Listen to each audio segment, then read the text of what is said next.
Hello बच्चों, कैसे हैं आप। आज हमारा जो नेक्स्ट टॉपिक है चैप्टर फर्स्ट रियल नंबर का, वो अब ये हमारा लास्ट टॉपिक है इस चैप्टर का। ओके, तो इस टॉपिक में जो ये टॉपिक है, इस टॉपिक के अकॉर्डिंग हम जो थ्योरम पढ़ रहे हैं, थ्योरम के अकॉर्डिंग कह रही है कि let x be a rational number whose decimal expansion terminates, मतलब जिसका जो डेसिमल एक्सपेंशन है वो टर्मिनेट करता है, यानी वो कम्प्लीटली डिविजिबल है। Then x can be expressed in the form of p upon q where p and q are coprimes, कि हम एक्स को किस फॉर्म में रिप्रेजेंट कर सकते हैं, पी अपॉन क्यू के फॉर्म में रिप्रेजेंट कर सकते हैं, जहाँ पी और क्यू को प्राइम नंबर्स हैं। Then the prime factorization of q is of the form of 2 to the power n and 5 to the power m, where n and m are non-negative integers. Okay, तो ये जो हमारी theorem है, इसको समझने के लिए, क्योंकि इसका प्रूफ आपके सिलेबस में नहीं है, क्लास 10th के लिए बहुत हाई लेवल का हो जाएगा, तो जो ये थ्योरम है इसका हम यूज़ कैसे करेंगे वो मैं आपको बता दूँ। इसको मैं जैसे एक्सप्लेन कर देती हूँ। ओके, तो ये जो थ्योरम है ये कह रही है कि सपोज दैट कोई एक हम नंबर वो ले लेते हैं, ठीक है, कि कोई पी अपॉन क्यू में क्यू की फॉर्म में कोई नंबर ले लेते हैं। सपोज दैट हम ले रहे हैं 3/10। ओके, ये कहता है कि किसी भी पी अपॉन क्यू अगर कंप्लीटली टर्मिनेटिंग है, यानी कंप्लीटली टर्मिनेट करता है 3p/q, यानी पी क्यू से कम्प्लीटली डिविजिबल है, उस कंडीशन में जो क्यू है, क्यू हमेशा जो क्यू है वो किसकी फॉर्म में होगा, 2 to the power n और 5 to the power m की फॉर्म में होगा। इसको और इजी में अगर मैं आपको समझाऊं तो ये थ्योरम कहती है जो क्यू होगा, क्यू की वैल्यू या तो 2 की पावर की फॉर्म में आएगी, या जो क्यू होगा वो 5 की पावर की फॉर्म में आएगा, या जो क्यू होगा 2 × 5 की फॉर्म में आएगा। 2 की कुछ पावर होगी, 5 की कुछ पावर होगी, इस फॉर्म में आएंगे। जब कोई भी p अपॉन क्यू, कोई भी फ्रैक्शन न्यूमरेटर अगर डिनोमिनेटर से कम्प्लीटली डिविजिबल हो जाता है, डेसिमल एक्सपेंशन उसका टर्मिनेटिंग होता है, उस कंडीशन में जो q की वैल्यू होती है, ये डिनोमिनेटर की जो वैल्यू होगी, या कह सकते हैं कि डिनोमिनेटर का जो प्राइम फैक्टराइजेशन होगा वो या तो 2 की पावर में आएगा या 5 की पावर में आएगा, या इन दोनों के मल्टीपल्स होंगे। ठीक है, 2 भी होगा 5 भी होगा। इन दोनों के अलावा कोई तीसरा प्राइम नंबर अगर उसमें आता है क्यू में, 2 की पावर और 5 की पावर के अलावा अगर कोई तीसरा नंबर आता है, सपोज दैट 3 आएगा, तो वो नंबर क्या होगा, वो जो हमें मिलेगा, वो जो हमारे पास फ्रैक्शन होगा वो टर्मिनेटिंग नहीं होगा। ठीक है बेटा, ठीक, वो क्या होगा, नॉन टर्मिनेटिंग होगा। ठीक है, तो थ्योरम है आपकी वो यही कहती है कि x कोई रेशनल नंबर है, अगर वो टर्मिनेटिंग है तब उसको हम p अपॉन क्यू की फॉर्म में लिख सकते हैं, जहाँ पर p और q क्या है, p और q को प्राइम्स है, और जो q की वैल्यू है, q के जो प्राइम फैक्टर्स हैं वो इस फॉर्म में आएंगे। और मैंने आपको इजी में बता दिया है कि जो q होगा वो या तो 2 की पावर में आएगा या 5 की पावर में आएगा, या 2 और 5 दोनों की पावर्स में आएगा। अगर वो इसके अलावा इसमें प्राइम फैक्टर में, q के प्राइम फैक्टर में कोई तीसरा नंबर भी आता है, तब वो क्या होगा, वो नंबर नॉन टर्मिनेटिंग होगा। ओके बेटा, नॉन टर्मिनेटिंग होगा, और वो उसके बाद रिकरिंग हो सकता है, नॉन रिकरिंग जो भी हो वो हो सकता है। ठीक है, तो रेशनल नंबर की सिंपल सी डेफिनेशन है, या कह सकते हो कि रेशनल नंबर का, जिस रेशनल नंबर का डेसिमल एक्सपेंशन टर्मिनेटिंग है, उसके लिए ये सिंपली आप इस फॉर्मूले से आप आइडेंटिफाई कर सकते हो कि कोई भी नंबर टर्मिनेटिंग है या नहीं है। जैसे आपके एक्सरसाइज दी हुई है, आपकी एक्सरसाइज 1.4 में एक क्वेश्चन दिया हुआ है, टू फाइंड आउट 13/3125, कि ये क्वेश्चन दिया है 13/3125, ये इसका जो डेसिमल एक्सपेंशन है वो टर्मिनेटिंग होगा कि नॉन टर्मिनेटिंग होगा। तो सिंपली आप इसके प्राइम फैक्टर कर दीजिए, और ये आपको कहेगा कि आप बिना डिवाइड करे बताओ कि ये टर्मिनेटिंग है कि नॉन टर्मिनेटिंग है। इसके लिए आपको सिंपल सा फॉर्मूला पता है कि अगर जो डिनोमिनेटर है, डिनोमिनेटर 2 की पावर में आ रहा है या 5 की पावर में आ रहा है या 2/5 दोनों की पावर्स में आ रहा है, तो वो क्या होगा, टर्मिनेटिंग होगा। अगर 2 और 5 के अलावा कोई तीसरा टर्म आ रहा है या 2/5 आ ही नहीं रहे हैं, कोई तीसरा ही उसके प्राइम फैक्टर्स है, तो वो क्या होंगे, नॉन टर्मिनेटिंग और रिकरिंग होगा बेटा। ठीक है, तो ये है क्वेश्चन पहला आपका गिवन है कि 3125 13/3125 है, इसका डेसिमल एक्सपेंशन टर्मिनेटिंग होगा कि नॉन टर्मिनेटिंग होगा। तो आप इसके प्राइम फैक्टर कर दीजिए। इसके क्या होंगे, 5 6 जा 30, 5 2 जा 10, 5 5 जा 25, ये हो जाएगा 5 1 जा 5, 5 2 जा 10, 5 5 जा 25, 5 2 जा 10, 5 5 जा 25 एंड 5 5 जा 25, 5 1 जा 5। तो ये आ गया 13/5 to the power 1 2 3 4 5, 5 to the power 5। Okay, इसका मतलब क्या हुआ, ये हमारा आया 5 की पावर m की फॉर्म में आ गया। ठीक है, तो इसका मतलब इसके डेसिमल एक्सपेंशन कैसा होगा, टर्मिनेटिंग। ठीक है, तो बिना डिवाइड किए हम सिंपली बता सकते हैं कि इसका डेसिमल एक्सपेंशन टर्मिनेटिंग होगा कि नॉन टर्मिनेटिंग होगा। ऐसे ही नेक्स्ट क्वेश्चन है आपका कि 17/8 के लिए आप बताइए कि इसका डेसिमल एक्सपेंशन टर्मिनेटिंग होगा कि नॉन टर्मिनेटिंग। तो 8 तो हमें इजीली पता है कि 8 को हम क्या लिखते हैं, 2 × 2 × 2 यानी 17/2 to the power 3। ये अब किस फॉर्म में आ गया, 2 की पावर n की फॉर्म में आ गया। तो इसका भी डेसिमल एक्सपेंशन कैसा होगा, टर्मिनेटिंग। ठीक है बेटा, नेक्स्ट क्वेश्चन है थर्ड 64/455। इसका हमें बताना है कि इसका डेसिमल एक्सपेंशन टर्मिनेटिंग होगा कि नॉन टर्मिनेटिंग। तो 455 है, इसके पहले फैक्टर करो, 5 9 जा 45, 5 1 जा 5, ये 91 है, 91 को फैक्टराइज करो, ये 7 से डिवाइड होगा, 7 1 जा 7, 7 2 1 7 3 जा 21 और 13 1 जा 13। तो इसके जो डेसिमल है, इसके जो फैक्टर्स आ रहे हैं वो 5 × 7 × 13 आ रहे हैं। तो हमें क्या पता था, या तो डिनोमिनेटर में 5 होना चाहिए या 2 होना चाहिए, ये 5 और 2 होना चाहिए। उसके अलावा अगर कोई भी प्राइम फैक्टर आ रहे हैं तो इनका डेसिमल का एक्सपेंशन कैसा होगा, नॉन टर्मिनेटिंग।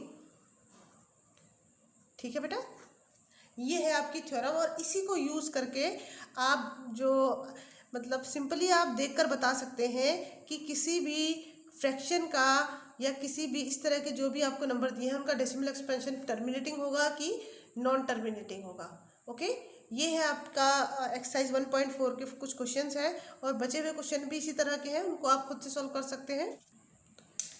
देखिए बेटा, आपकी जो बुक है इसमें एक्सरसाइज 1.4 जो है आपकी, ओके, एक्सरसाइज 1.4 है। 1.4 में जो फर्स्ट क्वेश्चन है वो मैंने आपको बता दिया कि without actually performing the long division state whether the following rational numbers will have a terminating decimal expansion और a non terminating repeating decimal expansion. तो ये क्वेश्चन मैंने आपको बता दिए हैं यहाँ, इनका ये मैंने भी आपको बताया है, एक्सप्लेन किया है, ये भी मैंने आपको एक्सप्लेन कर दिया। एक क्वेश्चन ये है, देखिए 23/2 to the power 3, 5 to the power 10, 5 to the power 2। तो सिंपली मैंने बताया था कि 2 और 5 के अगर उसके प्राइम फैक्टर हैं तो वो उसका टर्मिनेटिंग डेसिमल एक्सपेंशन होगा। ऐसे ही ये देखो 2 to the power 2 है, 5 to the power 7, 7 to the power 5 है, यहाँ पर 7 एक्स्ट्रा है, तो ये क्या होगा, नॉन टर्मिनेटिंग एंड रिकरिंग होगा। इसी तरह 50 है, 50 में आप चेक कर सकते हैं, 220 10 में चेक कर सकते हैं, 343 में आप चेक कर सकते हैं। तो इनके फैक्ट को प्राइम फैक्टर करके आप इन्हें चेक कर सकते हैं कि इनका डेसिमल एक्सपेंशन टर्मिनेटिंग होगा कि नॉन टर्मिनेटिंग होगा। ठीक है, अब जो इसका नेक्स्ट क्वेश्चन है इस एक्सरसाइज का, ये बोल रहा है write down the decimal expansion of those rational number in question number 1 above which have terminating decimal expansion. तो जिन नंबर्स का टर्मिनेटिंग डेसिमल एक्सपेंशन है उनको हमें लिखना है। जैसे मैंने अभी आपको बताया था, एक क्वेश्चन है 13 मैंने बताया था कि 13/3125 का डेसिमल एक्सपेंशन क्या होगा, मैंने आपको बताया कि ये टर्मिनेटिंग होगा। तो टर्मिनेटिंग होने में इसमें क्या आ रहा था, 13/5 to the power आ रहा था आपका 5। ओके, 13/5 to the power 5 आ रहा था। तो इसको हमें क्या करना है, अब इसको टर्मिनेटिंग डेसिमल एक्सपेंशन है तो हमें फाइंड आउट करना है कि वो क्या है, उसको डेसिमल एक्सपेंशन फाइंड आउट करना है। तो उसकी सबसे सिंपल मेथड, एक मेथड तो है कि आप इससे इसको डिवाइड कीजिए, दूसरी मेथड ये है कि 5 to the power 5 है तो इसमें आप डिनोमिनेटर में 2 की उतनी ही पावर से मल्टीप्लाई कर दीजिए जितनी 5 की पावर है। 5 की पावर 5 है तो 2 की पावर 5 से आप मल्टीप्लाई कर दीजिए। ऐसे ही जितने से आप डिनोमिनेटर में मल्टीप्लाई करेंगे उससे ही आपको न्यूमरेटर में मल्टीप्लाई करना पड़ेगा। ठीक है। तो ये कितना आ जाएगा, 13 इंटू 2⁵ की वैल्यू होती है 32। कैसे होती है, 2 2 जा 4, 2 जा 8, 2 जा 16, 2 जा 32। ओके, तो हमने 32 से मल्टीप्लाई कर दिया। 5⁵ एंड 2⁵, इसका क्या मतलब हुआ, देखिए 5 इंटू 2 की वैल्यू कितनी होती है, 10 होती है। ऐसी तरह हमारे पास कितने पेयर बन गए 10 के, 10 10 10, यानी 5 इंटू 2 1 2 3 4 4 5 5 और 2 टाइम 5 टाइम 2, तो इनको 10 10 10 10 10 1 2 3 4 5, यानी 5 टाइम 10 कर दो। ठीक है बेटा, ये हो जाएगा, इसकी मल्टीप्लाई 13 2 जा 26, 13 3 जा 39 प्लस 2 41 अपॉन 1 0 1 2 3 4 5 1 2 3 4 5। 10 का 10 से मल्टीप्लाई कितनी बार करना है, उसके लिए सिंपल सी है, 1 2 3 4 5, जितने जीरो है उतने लिख दीजिए। ठीक है, अब 416 को हमने इससे डिवाइड करना है, तो हमारा सिंपल सी वैल्यू होती है, सबसे पहले 416 लीजिए। ठीक है, उसके बाद यहाँ आप जीरो काउंट कीजिए, कितने हैं, 1 2 3 4 5, कितने जीरो हो जाए, 5 जीरो हो जाए, तो 1 2 3 4 5 के बाद आप क्या लगा देंगे, पॉइंट लगा देंगे, तो ये आ जाएगा इसका डेसिमल एक्सपेंशन, किसका, 13.3125 का, ये डेसिमल एक्सपेंशन है, टर्मिनेटिंग हो गया। ओके बेटा, आप इस 13 को 3125 से डिवाइड करेंगे तो यही वैल्यू आ जाएगी। चाहे आप ऐसे कीजिए, चाहे आप डिवाइड करके कीजिए, आपकी जैसी इच्छा है आप वैसे कर सकते हैं। मुझे ये मेथड इजी लगती है तो मैंने आपको ये एक्सप्लेन कर दिया। Okay, thank you so much. उसके बाद जो हमारा नेक्स्ट क्वेश्चन है, ये आप देख सकते हैं बुक में, the following real number have decimal expansion as given below, in each case decide whether they are rational or not. इनमें आपको दिए हुए हैं, इनमें आपको डिसाइड करना है कि ये रेशनल है कि नहीं है। If they are rational and of the form of p upon q, what can you say about the prime factors of q. अगर ये रेशनल है and of the form of p upon q, what can you say about the prime factor of q. अगर ये रेशनल है तो Q के बारे में आप क्या कह सकते हैं। अभी मैंने आपको बताया कि सबसे पहले तो मैं आपको बता दूं कि डेसिमल एक्सपेंशन हमने एक बार रिकैप कर लेते हैं। ओके, रेशनल कब होते हैं, रेशनल नंबर होते हैं जब उनका डेसिमल एक्सपेंशन क्या हो, या तो टर्मिनेटिंग हो या नॉन टर्मिनेटिंग है, तो उसके क्या होना चाहिए, रिकरिंग होना चाहिए या रिपीटिंग होना चाहिए। ठीक है, और इरेशनल में क्या होता है, उसका डेसिमल एक्सपेंशन नॉन टर्मिनेटिंग होता है और एंड नॉन रिकरिंग। ठीक है बेटा, ये इरेशनल की है। अब यहाँ पर जो हमारा पहला क्वेश्चन है, पहला क्वेश्चन हमें बोल रहा है कि 43.123456789, ये हमारा पहला क्वेश्चन है। तो सिंपल से इसको देख के पता चल रहा है कि यहाँ हमें कोई नंबर डैश डैश भी नहीं दिया हुआ है, तो सिंपल से ये क्या है, टर्मिनेटिंग है। टर्मिनेटिंग है, टर्मिनेटिंग है तो इसका मतलब हम इसे पी अपॉन क्यू की फॉर्म में लिख सकते हैं। और अगर पी अपॉन क्यू की फॉर्म में लिख सकते हैं तो मैंने क्या बताया था कि टर्मिनेटिंग कब होगा, जब क्यू की जो क्यू है वो 2 टू द पावर m और 5 टू द पावर m की फॉर्म में आएगा।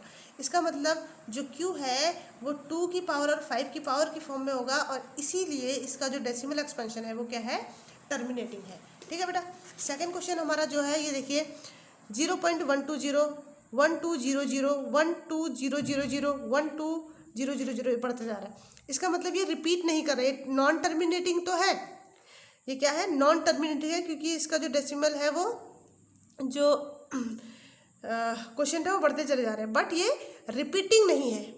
देखिए 1 2 पहले 0 था, फिर यहाँ 00 आए, 000 आ गया, 1 2 तो सेम है, पर 0 की वैल्यू क्या हो रही है, बढ़ती चल, 0 क्या है, जो 20 की 0 है वो बढ़ते चले जा रहे हैं, तो ये है इरेशनल नंबर है। ठीक है, इरेशनल नंबर है तो ऑब्वियस सी बात है कि उसको हम पी अपॉन क्यू की फॉर्म में लिख ही नहीं सकते। ओके, नेक्स्ट जो क्वेश्चन है 43.123456789 और यहाँ बार लगा है। इसका मतलब ये है कि 43.1 2 3 4 5 6 7 8 9 के बाद अब ये रिपीट करेगा 1 2 3 4 5 6 7 8 9। यानी अगर यही नंबर है, इसके ऊपर से हम बार लगा दें तो ये आ जाएगा 43.1 2 3 4 5 6 7 8 9, फिर वही रिपीट करेगा 8 9। ठीक है, तो ये है। अगर इस तरह से है, बार लगा हुआ है, तो इसका मतलब क्या है, ये क्या है, नॉन टर्मिनेटिंग है। कैसा है, रेशनल नंबर तो है but non terminating and recurring है। और नॉन टर्मिनेटिंग रिकरिंग है का मतलब क्या हुआ कि जो Q की वैल्यू है, जो इसको P अपन Q की फॉर्म में हम लिख सकते हैं, बट जो Q है, Q 2 to the power n and 5 to the power m की फॉर्म में नहीं होगा। ठीक है, तो ये क्वेश्चन थे आपके लास्ट जो एक्सरसाइज थी रियल नंबर की, एक्सरसाइज 1.4 की। आई होप कि आपको सारे क्वेश्चन समझ में आए होंगे। जो क्वेश्चन आपको समझ में ना आए आप मुझे कमेंट करके पूछ सकते हैं।